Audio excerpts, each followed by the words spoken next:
Hello. Today we're looking at the no-fault divorce, the new divorce regime that starts from the 6th of April. Most of you would have heard that the new no-fault divorce brings in a different concept from the current regime. We all know that the current regime relies on a fault-based divorce based on one of the 5 grounds of either adultery, unreasonable behavior, desertion, 2-year separation, or 5-year separation. The new no-fault regime does not rely on fault finding to grant a divorce application. The new regime only relies on a statement from the applicant or joint applicants to confirm that the marriage has broken down irretrievably. What is different? What is different is that, in addition to the no-blame concept, the new regime introduced simple, easy, everyday language. So the petitioner in the current regime is referred to the applicant. The respondent is still referred to the respondent. The divorce petition is now referred to as divorce application. The decree nisi is now referred to as conditional order, and the decree absolute is now referred to as final order. However, within the new regime, which starts on the 6th of April, there is a built-in delay, it's a waiting period, which the courts have which the government has intentionally introduced to ensure that the parties who are going through the divorce application may have a reflective period to decide whether to go ahead or not. The new regime introduces procedures which are simpler in the sense that your application can be made online digitally. However, the court may now use emails, private emails of the respondents to serve the divorce application. The court has stated and indicated that applications under the new regime will be quicker and easier, and it will take away the blame concept under the current regime. As I've indicated, the applications under the new regime must be made from the 6th of April.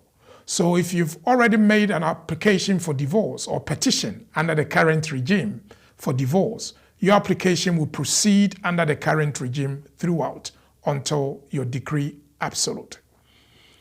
Any application made after the 31st of March is likely to be considered under the new regime. The new regime starts on the 6th of April. Your application is made online. Again, what has been introduced and what is new in the new regime is that both parties can give a joint statement and both can be considered as joint applicants, which means that both parties can instruct one person to represent them. What is different? What is different and invariably obvious from the description of no fault is also the fact that you cannot challenge the divorce application. As you all know, under the current regime, you can dispute the petition for divorce. However, under the new regime, you cannot dispute the application for divorce except on 2 separate grounds. One is in relation to the jurisdiction of the court, and the second is in relation to the validity of the marriage. Jurisdiction of the court, as you may no doubt know, is that for you to bring a divorce application in England and Wales, you must be habitually resident in the UK or domiciled here. And therefore, if there are issues to do with domicile or residence, then the application can be challenged. The other point of challenge is the validity of the marriage. If the marriage is not valid, of course, you cannot make a divorce application. These are the only exceptions that one can raise challenge to the divorce application. Unfortunately, for many people, this is seen as making divorce easier, and which will bring marriage breakdowns quicker.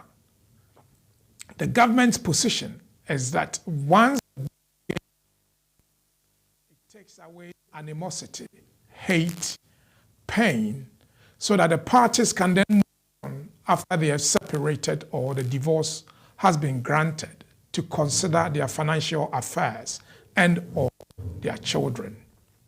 I hope this is helpful to you, but if you require any more information, please do not hesitate to call BWF Solicitors and any of the numbers or the media showing on the banner. Thank you very much.